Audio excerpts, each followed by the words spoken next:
साथियों, स्वागत है आप सभी का एक बार फिर से मेरे चैनल पर। और जैसा कि अभी तक हमने पिछले पार्ट में डीएनए के बारे में पढ़ लिया कि वो आपका जेनेटिक मटेरियल है, उसको डिफरेंट एक्सपेरिमेंट से साइंटिस्ट ने वेरीफाई भी कर दिया कि वो आपका जेनेटिक मटेरियल है। उसके अलावा हमने gene, genome, organelle DNA, nuclear DNA, इन सब चीज़ों पे हमने चर्चा कर लिया और एक पूरा समा बन चुका है कि अब मैं इसको आगे कंटिन्यू कर सकता हूँ।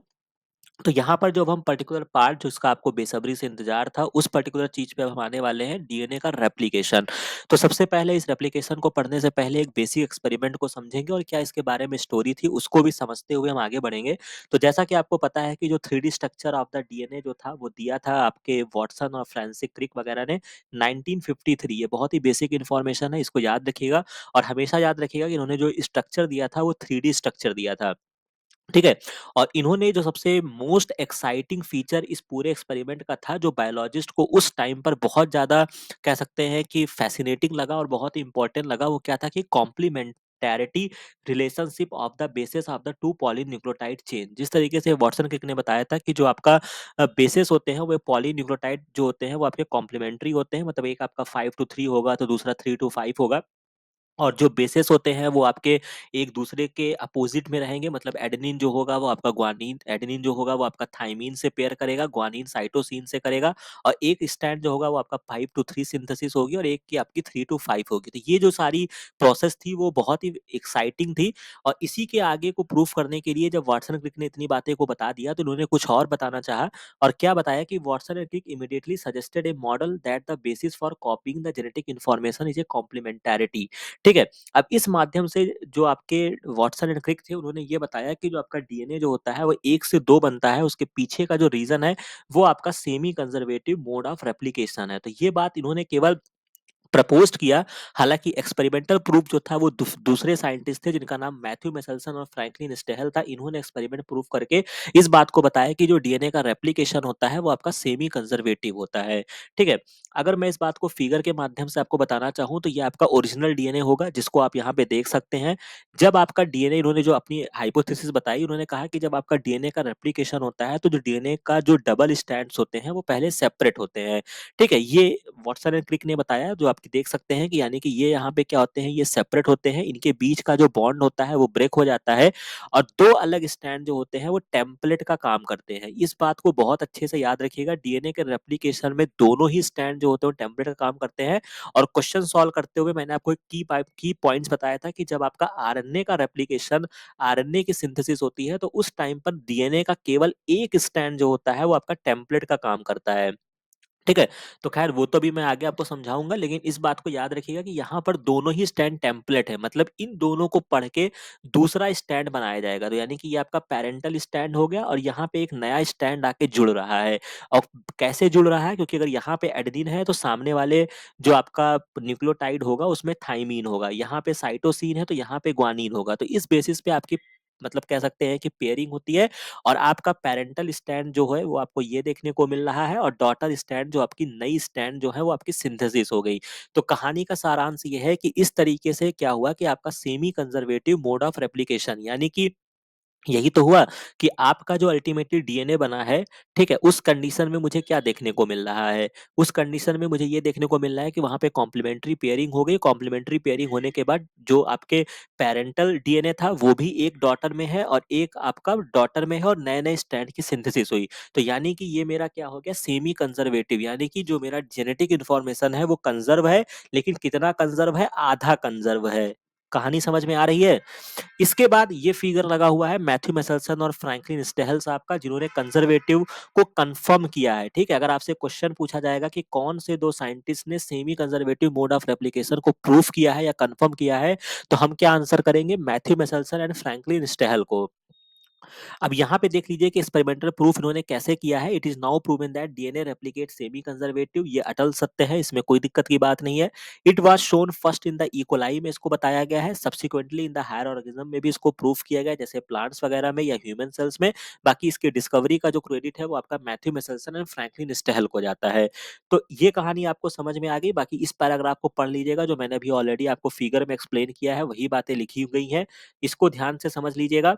इसके बाद एक चीज़ जो यहाँ पे आपको समझना होगा कि जब मैं अभी फ्रैंकलिन स्टेहल के एक्सपेरिमेंट्स को जब मैं डिस्कस करूँगा, तो यहाँ पे इन्होंने 2 आइसोटोप्स लिए थे, ठीक है? नाइट्रोजन के 2 आइसोटोप्स लिया था, एक इन्होंने N15 लिया था और एक इन्होंने N14 लिया था, ठीक है? जेनुइन क्या होता है कि आपका जो कॉमन होता है वो आपका N14 जो आपको देखने को मिलता है, जो कि आप देख सकते हैं कि जो हेवी आइसोटोप होता है, और N15 जो है वो आपका हेवी है और ये आपका लाइट आइसोटोप है, ठीक है? बाकी एक चीज़ याद रखिएगा कि ये आपका रेडियो आइसोटोप नहीं है, ठीक है? यानी कि रेडियो आइसोटोप नहीं है कि मतलब इसको मैं चेक करने के लिए अगर मैं किसी एक्सपेरिमेंट में N15 और N14 का इस्तेमाल करूँगा, तो मैं रेडियो एक्टिविटी के माध्यम से मैं नहीं चेक कर सकता हूँ, क्योंकि ये रेडियो एक्टिविटी शो नहीं करते हैं।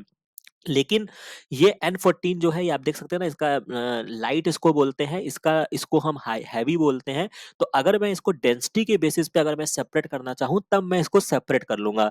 तो इस पूरे एक्सपेरिमेंट में जो डेंसिटी बेस पर सेपरेट किया गया है, वो आपका अल्ट्रा सेंट्रीफ्यूगेशन है, जिसको हम डेंसिटी ग्रेडियंट सेंट्रीफ्यूगेशन कहते हैं। तो सबसे पहले मैं उस एक्सपेरिमेंट पे जाने से पहले मैं आपको डेंसिटी ग्रेडियंट सेंट्रीफ्यूगेशन पढ़ा देता हूँ, जो कि आपको बहुत इंपॉर्टेंट है। तो ये बेसिकली होता क्या है, आपका सेंट्रीफ्यूगेशन टेक्निक होता है for separating the molecule from a mixture on the basis of the density, यानी कि ये आपका डेंसिटी के आधार पे क्या करता है, इसको सेपरेट करता है। बाकी डेंसिटी तो आपने पढ़ा ही होगा, मास बाई वॉल्यूम, ये डेंसिटी का फॉर्मूला होता है। The centrifugation tube is a filled with a heavy salt solution से हम क्या करते हैं, मान लीजिए कि जिस ट्यूब से मुझे देखना है, उस ट्यूब में मैं क्या करूंगा, हैवी साल्ट सोल्यूशन, जो कि सीजियम क्लोराइड बेसिकली यूज किया जाता है, इसको याद रखिएगा। और सीजियम अगर आपसे पूछता है, कभी भी मान लीजिए पूछेगा कि आपका केमिस्ट्री के फॉर्म में अगर आपसे पूछता है कि आपका किस ब्लॉक का एलिमेंट है, तो ये आपका एस ब्लॉक का एलिमेंट है। जैसे आपने पढ़ा होगा ना कि S P D F इस तरीके से केमिस्ट्री में होता है।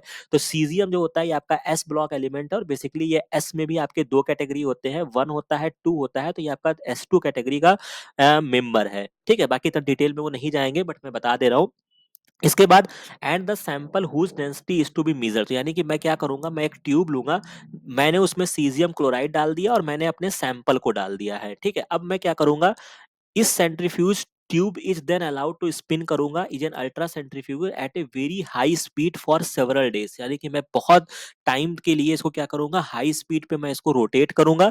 The enormous artificial force generated by the ultracentrifugation cause caesium ion to migrate toward the bottom of the tube, यानी कि जो सीजियम आयन होगा वो आपके बॉटम पर चपक जाएगा, ठीक है? क्रिएटिंग अ ग्रेडियंट बनाएगा with high density at the bottom and low density at the top, जिससे क्या होगा कि हाई डेंसिटी नीचे रहेगा और जिसकी लो डेंसिटी होगी वो आपके ऊपर रहेगा। द डीएनए स्टैंड फ्लोट्स और shrink in the gradient till the density matches the density of the salt, यानी कि जब तक वो साल्ट की डेंसिटी के बराबर नहीं हो जाएगा, तब तक वो उसी में फ्लोट करता रहेगा। तो इसके माध्यम से मैं क्या करूंगा, डीएनए को मैं सेपरेट करूंगा। बाकी आप यहाँ पे देख सकते हैं, अल्ट्रा सेंट्रीफ्यूगेशन में स्पिन किया गया है, हाई स्पीड से करेंगे centrifuge for several days. A centrifuge tube is a filled with a heavy salt solution, जो कि आपका सीजियम क्लोराइड होगा, इसको याद रखिएगा, भूलना नहीं है। एंड डीएनए का फ्रेगमेंट, यानी कि मेरा सैंपल है, एक डेंसिटी ग्रेडियंट डेवलप होगा, जिससे हैवी डीएनए जो होगा वो आपका टुवर्ड्स द बॉटम आपको देखने को मिलेगा, यानी कि जो N15 वाला डीएनए होगा वो मुझे नीचे देखने को मिलेगा, और N14 वाला डीएनए जो होगा वो मुझे ऊपर की ओर देखने को मिलेगा, लाइट डीएनए, ठीक है? बस ये इसकी स्टोरी है, इससे ज्यादा आपको नहीं जानना है। तो यहां तक कहानी आपको क्लियर हो गई। इसके बाद अब इन्होंने एक्सपेरिमेंट किया क्या, अब इस बात को बहुत ही ध्यान से समझना। They grew E coli in the medium containing ammonium chloride, जो था आपका N15 वाले में ग्रो कराया, is the heavy isotope of the nitrogen as the only nitrogen source for many generation. मतलब क्या क्या कि उन्होंने नाइट्रोजन जब इनकॉर्पोरेट होना है उसके सिस्टम में, डीएनए में, तो क्या हो रहा है कि उन्होंने N15 के मीडियम में ग्रो कराया, जिससे क्या हो रहा है कि N15 वाला इनकॉर्पोरेट होगा। The result was that N15 was incorporated into the newly synthesised DNA as well as other nitrogen containing compound. This heavy DNA molecule could be distinguished from the normal DNA। कैसे करोगे, caesium chloride density gradient centrifugation से मैं इसको करूंगा। बाकी अभी आपने याद किया होगा, जो अभी मैंने कल का जो मैंने आपका क्वेश्चन पेपर सॉल्व कराया था, डीबीटी जेआरएफ का जो मैंने क्वेश्चन सॉल्व कराया था, उसमें एक क्वेश्चन आया था कि जो आपका डीएनए जो होता है उसको मैं कैसे टेस्ट करूंगा, ठीक है? उसमें N15 और N14 ही दिया था क्वेश्चन में। तो वहां पे मैंने क्या आंसर बताया था, डेंसिटी ग्रेडियंट सेंट्रीफ्यूगेशन। तो यानी कि ये क्वेश्चन आ सकता है एग्जाम में, डीबीटी में आया हुआ है। नेक्स्ट टाइम जो ये पूछेंगे, मुझे लगता है कि सीजियम क्लोराइड पूछ सकते हैं, डेंसिटी ग्रेडियंट पूछ सकते हैं। तो इन सब चीजों को याद रखिएगा, ठीक है? Please note that the N15 is not a radioactive isotope and it can be separated from N14 only based on the density. ये याद रखिएगा, यहाँ से क्वेश्चन आपका डराइव हो सकता है, क्योंकि बहुत बच्चे सोचेंगे कि हम बहुत सारे आइसोटोप्स पढ़ते हैं, वो क्या होते हैं, आपके रेडियो एक्टिविटी को शो करते हैं। तो वो आपसे पूछेगा कि भैया आप क्यों नहीं रेडियो एक्टिविटी से इसको टेस्ट कर सकते हो, क्योंकि ये आपका रेडियो एक्टिव है ही नहीं। ठीक है, तो ये पॉइंट आप याद रखेंगे। इसके बाद उन्होंने क्या किया कि try transfer the cells into a medium with normal NH14 cells and took sample at various definite time interval as the cell multiplied. Add extracted the DNA that remained as double stranded helices. The various sample were separated independently on cesium chloride gradient से इन्होंने separate किया। अब बाकी मैं आपको यहाँ पे figure भी दिखाऊंगा, घबराना नहीं है, पहले पैराग्राफ को समझ लो। Thus the DNA that was extracted from the culture one generation of the transfer from N15 to N14 medium that is the after 20 minutes। यानी कि जो कभी भी आपने पढ़ा होगा कि बैक्टीरिया का जो आपका जनरेशन टाइम होता है ये बहुत इंपॉर्टेंट होता है, जब वो डिवाइड करता है वो ई कोलाई के केस में कितना होता है, 20 मिनट्स होता है। तो हो सकता है सीधा सिंपल क्वेश्चन पूछ ले कि जनरेशन टाइम बता दो ई कोलाई का, तो वो कितना होता है, 20 मिनट में वो डिवाइड करता है। यहाँ पर जब पहली बार डिवाइड करेगा तो मुझे हाइब्रिड इंटरमीडिएट डेंसिटी देखने को मिलेगा, क्योंकि पहली बार में तो N15 और N14 इक्वल रहेंगे, अभी फिगर से हम इसको समझेंगे। इसके बाद DNA extracted from the culture after another generation, जब मैं 40 मिनट के बाद मैं देखूंगा तो मुझे इक्वल अमाउंट में हाइब्रिड और लाइट डीएनए देखने को मिलेंगे। अब समझो इस बात को, बहुत ही अच्छे से समझना, क्योंकि यहां से क्वेश्चन एग्जाम में ड्राइव होगा। तो सबसे पहली बात ये आपका डीएनए था, सबसे पहले मैंने इसको N15 में ग्रो कराया। ठीक है, तो यानी कि जब मैंने इसको N15 में ग्रो कराया तो इसके सारे डीएनए का जो मॉलिक्यूल है वो N15 टैग है, कोई दिक्कत नहीं है। इसको मैंने क्या किया, सीजियम क्लोराइड ग्रेविटेशनल फोर्स से मैंने जब इसको आइसोलेट किया तो मैंने पाया कि जो N15 जो है इसकी डेंसिटी ज्यादा है। ऑब्वियस सी बात है, अगर N14 है और N15 है तो किसको कहोगे किसकी डेंसिटी ज्यादा है, जिसका मॉलिक्यूलर वेट ज्यादा होगा उसी को तो कहोगे।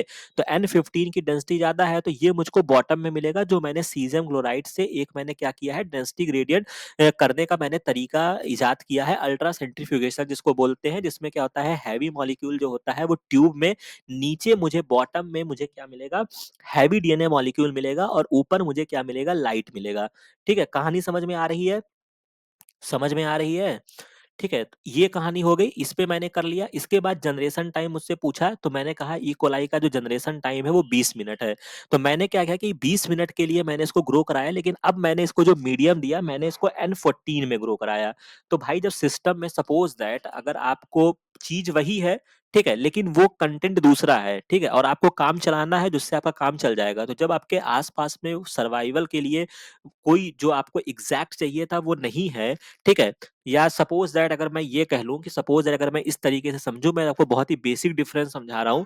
सपोज दैट अगर आपको एक स्थान से दूसरे स्थान जाना है या कहीं कुछ करना है और आपको चाहिए ही चाहिए कि मुझे भाई स्कॉर्पियो से ही जाना है, ठीक है, अब मेरी स्कॉर्पियो जो है वो व्हाइट कलर की है, ठीक है, और सपोज दैट अगर जो सिस्टम में कहीं पर गया हूँ, ठीक है, और वहां पर मुझे रेड कलर की स्कॉर्पियो दिख रही है, तो क्या मैं जाऊंगा, नहीं जाऊंगा भाई, स्कॉर्पियो से तो लेना देना है, अब चाहे वो व्हाइट कलर की हो चाहे वो रेड कलर की हो। तो सिस्टम को क्या चाहिए, उसको नाइट्रोजन से मतलब है, ठीक है, अब वो चाहे 15 हो चाहे वो 14 हो, वो उसको इनकॉर्पोरेट करेगा। सपोज अगर किसी को चाह है कि मैं भाई स्कॉर्पियो पर ही बैठूंगा, तो वो तो स्कॉर्पियो देखेगा ना, उसको ये मतलब थोड़े कि वो लाल कलर की है कि नीली कलर की है कि हरे कलर की है। समझ रहे हो बात को। तो ये आपका 20 मिनट्स में क्या करेगा, ये आपका डिवाइड करेगा, चूंकि मैंने सिस्टम में N14 दे रखा है। तो जब ये मॉलिक्यूल आपका डीएनए जब भी अलग होगा तो क्या होगा, ये लाल वाला एक अपना स्टैंड बनाएगा और लाल वाला एक अपना बनाएगा, ये अलग हो गया। अलग होने के बाद जो मैं इसको हरे कलर से जो यहाँ पे दिखाया गया है, अगर मैं इसको दिखाना चाहूँ, N14 वाला जो है उसको हरे कलर से दिखाया गया है। तो जो नया स्टैंड बना वो N14 वाला बनेगा, यानी कि ये यहाँ इनकॉर्पोरेट हो गया, यहाँ इनकॉर्पोरेट हो गया। तो यानी कि इस कंडीशन में क्या हुआ है, N15 एक है, 15 दो है, 14 दो, यानी कि मुझे हाइब्रिड देखने को मिला। तो ये जो मुझे डेंसिटी देखने को मिलेगी वो मुझे कहीं बीच में देखने को मिलेगी, जब मैंने इसको स्पिन करके चेक किया। फिर मैंने क्या किया कि मैंने 40 मिनट बाद मैंने फिर इसके दूसरे जनरेशन में मैंने कहा कि लो मैं इसको चेक करके देखता हूँ। अभी भी मैं N14 ही सिस्टम को दे रहा हूँ। तो इस कंडीशन में क्या होगा कि मेरे ये 4 डीएनए जो है ये सेपरेट हो जाएंगे। सपोज दैट अब समझो, 2 हरा अपना टेम्पलेट बना लेगा और 2 मुझे लाल टेम्पलेट मिलेंगे। ठीक है, अब इसको बहुत ध्यान से समझते जाइए। 2 लाल मुझे डीएनए मिल गए, 4 ही तो थे, 1 2 3 4। अब नया जो मुझे बनाना है वो N14 ही मैं इनकॉर्पोरेट करूंगा। तो N14 जब मैं इनकॉर्पोरेट करूंगा भैया, तो ये आपका हरा यहाँ आ जाएगा, हरा यहाँ आ जाएगा, हरा यहाँ आ जाएगा, हरा यहाँ आ जाएगा। तो कहने का मतलब है कि अब जब मैंने 40 मिनट के बाद जब मैंने इसको किया, तो मुझे 50% मुझको हाइब्रिड देखने को मिला और 50% मुझे न्यू देखने को मिला। तो अब यहाँ से क्या क्लियर हुआ कि ये जो कहानी आपकी चल रही है, ये आपकी सेमी कंजर्वेटिव चल रही है, ठीक है? ये यहाँ पे प्रूफ हो गया। बाकी अगर मैं यहाँ पे एक जनरेशन और आगे बढ़ जाऊं, फिर अगर मैं इसको चेक करूंगा तो क्या होगा? भाई जब सिस्टम में आप N14 दे रहे हो तो एक समय ऐसा आएगा कि उसकी तादाद बढ़ जाएगी। अब यहाँ पे आपके डीएनए के स्टैंड कितने हैं? 1 2 3 4 5 6 7 8 स्टैंड है। अब इसको बना लो 8 स्टैंड। 8 में केवल 2 लाल वाले हैं। तो अब मैं क्या करूंगा, 8 स्टैंड ऐसे मैंने बना लिया, 1 2 3 4 5 6, ठीक है, 6 बना लिया। और 2 मेरे पास लाल वाले हैं, ठीक है, लाल का मतलब है कि जो आपका N15 वाला है, ठीक है, ये मान लो 2 मेरे पास लाल वाले हैं। अब नया इनकॉर्पोरेट मुझे कराना होगा तो मैं कैसे कराऊंगा? हरा यहाँ जुड़ेगा, हरा यहाँ जुड़ेगा, हरा यहाँ जुड़ेगा, हरा यहाँ जुड़ेगा, हरा यहाँ जुड़ेगा, हरा यहाँ जुड़ेगा। इस तरीके से करके ये मुझे नए डीएनए मिल जाएंगे। तो अब मुझे क्या मिल रहा है? N14 जो है मुझे बढ़ता हुआ मिल रहा है, यानी कि लाइट वाले जो डीएनए है वो उनकी संख्या जो है वो मुझे बढ़ती हुई दिख रही है। और हाइब्रिड का मतलब कंडीशन है कि जो मुझे N15 वाला कहानी है वो मुझे कम दिख रहा है अब, ठीक है? तो ये कहानी थी, समझ रहे हैं? तो यानी कि हाइब्रिड जो है वो आपका कम होता जाएगा और लाइट डीएनए जो है वो आपका बढ़ता जाएगा जब आप नेक्स्ट जनरेशन में आओगे, जो यहाँ पे चर्चा नहीं किया गया है। लेकिन इसको मैंने बताया है किसी उद्देश्य से बताया है, क्योंकि यहाँ से क्वेश्चन नीट वगैरह में डराइव होते हैं। और नीट 2022 में ऐसा ही एक क्वेश्चन पूछा गया है जो मैं आपको दिखाऊंगा कि मतलब बहुत शानदार क्वेश्चन है। हो सकता है आप में रिपीट कर दे या उसी तरीके से बना के पूछ लेगा तो घबरा जाओगे, ठीक है? तो इस तरीके से आपको पता चल गया ना कि जो कहानी चल रही है वो आपकी कैसी चल रही है? सेमी कंजर्वेटिव डीएनए का रेप्लिकेशन हो रहा है। किसने बताया? मेसल्सन और स्टेहल के एक्सपेरिमेंट से मुझे ये बात पता चल गई। अब इसके बाद एक और चीज याद रखिएगा कि very similar experiment involving use of radioactive thymidine to detect distribution of newly synthesised DNA in the chromosome was performed on Vicia faba, जिसको फाबा बीन्स कहते हैं, टेलर एंड कलीग्स ने 1958 में किया। तो ये एक्सपेरिमेंट जो था वो फ्रैंक क्या बोलते हैं, इस मेसल्सन और स्टेहल साहब ने किया।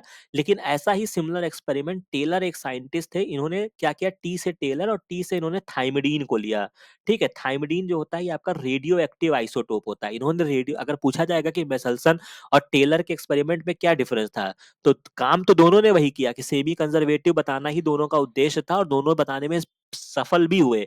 लेकिन मैथ्यू मेसल्सन ने नाइट्रोजन जो लिया था वो इनका रेडियो एक्टिव आइसोटोप नहीं था, लेकिन जो यहाँ पे टेलर साहब ने लिया था वो थाइमिडीन जो था वो आपका रेडियो एक्टिव आइसोटोप था।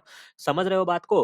और यही जो थाइमिडीन होता है, जो कि मैंने आपको रिया टेक्निक वगैरह में मैंने आपको बताया था, ठीक है, जो कि थाइमिडीन यहाँ पे रेडियो एक्टिव है, ये आपका थाइमिडीन जो होता है ये आपका 1s3 हाइड्रोजन का ही होता है। प्रोटियम, ड्यूटेरियम, ट्राइटियम वगैरह से ये आपका थाइमिडीन जो बनाते हैं, ठीक है? तो ये अल्टीमेटली वहीं से मिलता है। रेडियो एक्टिव थाइमिडीन वगैरह यहाँ पे यूज किया गया था, तो खैर उतना डिटेल में आपको नहीं जाना है। इसके बाद the experiment prove that DNA in the chromosome is also replicate semi conservative. तो अगर आपसे प्लांट में पूछा जाएगा तो वो टेलर ने एक्सपेरिमेंट किया था, किस पर किया था? वीसिया फावा पे किया था, ठीक है? और रेडियो एक्टिव थाइमिडीन वगैरह का यूज किया था, ठीक है? तो ये कहानी हो गई। इसके बाद यहाँ पर जो मुझे आपको बताना है कि interpretation of the result by Meselson और स्टेहल के रिजल्ट से आपको क्या देखने को मिला? तो मुझे ये देखने को मिला कि after the first round of replication each daughter DNA duplex has a hybrid having one heavy strand containing N15 from the parent and one light strand containing N14. When this hybrid duplex को replicate मैंने कराया तो heavy template strand formed another hybrid duplex DNA while the light formed light DNA duplex. इसका मतलब क्या हुआ कि जो आपका मेसल्सन और स्टेहल का एक्सपेरिमेंट था उन्होंने क्लियर कंफर्म कर दिया prediction of the Watson and Crick के मॉडल दैट डीएनए रेप्लिकेट जो होता है वो आपका सेमी कंजर्वेटिव होता है, ठीक है? तो यहाँ तक जो आपको कहानी मिली कि जब मैंने इसको रेप्लिकेट कराया तो मुझे हाइब्रिड के फॉर्म में सेपरेट हुए और फिर ये आपके 50-50 परसेंटेज के फॉर्म में अगर ये सेपरेट हो गए तो इससे यह बात सिद्ध होती है कि ये जो है ये आपका क्या बोलते हैं, semi conservative mode of replication है। और इसी तरीके का सिमिलर एक्सपेरिमेंट 1958 में वीसिया फावा पर जो था वो रेडियो एक्टिव थाइमिडीन वगैरह का यूज करके किसने किया था? टेलर और कलीग्स ने किया था, ठीक है? तो ये कहानी आपको समझ में आ गई होगी।